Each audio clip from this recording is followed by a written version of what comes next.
Biri tankdır. Və gözləyirdik gəlsin də üstümüzə. Yola yaxın olanda biz idik. Birdən gördük ki, mərmi onlar istiqamətindən birinci tankı vurdu. Mərmi birinci tankı tutdu. Özümüz də inana bilmirdik ki, bu nə mərmidir də onu vurdu. Hərəkət elədi, ikinci tankı vurdu. Üçüncü tankı da vurdu, dördüncü tank.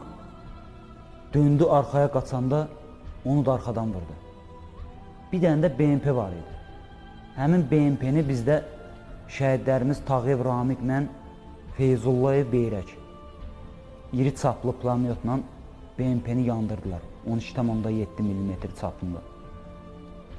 Sən demə, həmin tankları vuran bizim vertolyotlardır.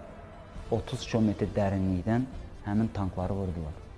Dördüncü günü bizi Qaraxanbəylidən təxliyə edədilər, çıxartdılar arxaya. Çünki düşmən oranı çox bərkitmişdi. Ora bir dənə yalnız girən bizim tabor idi. Motatçı bölmələrdən dərinliyə irəliləyən yox idi. Bura haradır bu adres? Cəbrayıl. Cəbrayıl deyil, Cəbrayıl. Gördük Cəbrayıl erməni postudur. Bura bax, Şərəfsizlər aldı, qoydular, qaçdılar. Beytlər o tərəfdədir. bura. Kimsə qırmışıq.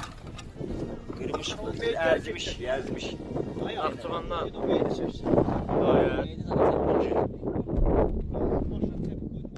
Bizim digər taborumuz, döyüş taborumuz Lələtəpə istiqamətindən girmişdi. Biz onlara dəstəyə göndərdilər.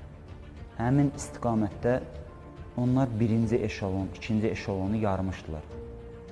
Şəhidlərimiz var idi orada. Onlara dəstəyə gəldik. Lələtəpə istiqamətindən hərəkət eləyəndə Zülfüqarov İlkin atılan artilleriya atışının qəlpəsindən şəhid oldu. İrəlilədik qarşı tərəfə, digər tabora çatdıq, mövqeyləndik. Növbəti tapşırığımızı gözlədik. Tapşırığımız Balyan istiqamətində oldu. Cəbrayıl istiqamətinə gedəcəkdik. Füzuli o qədər böyük ərazidir ki, yəni onun qutaracağı belə Cəbrayılə çatır.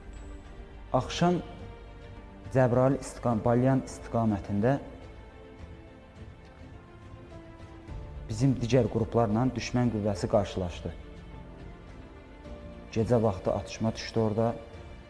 Feyzullayev Beyrək həmin istiqamətdə şəhid oldu. Sabahsı günü biz şəhidimizi çıxartdıq və istiqamətimiz Balayan istiqamətində oldu. Həmin istiqamət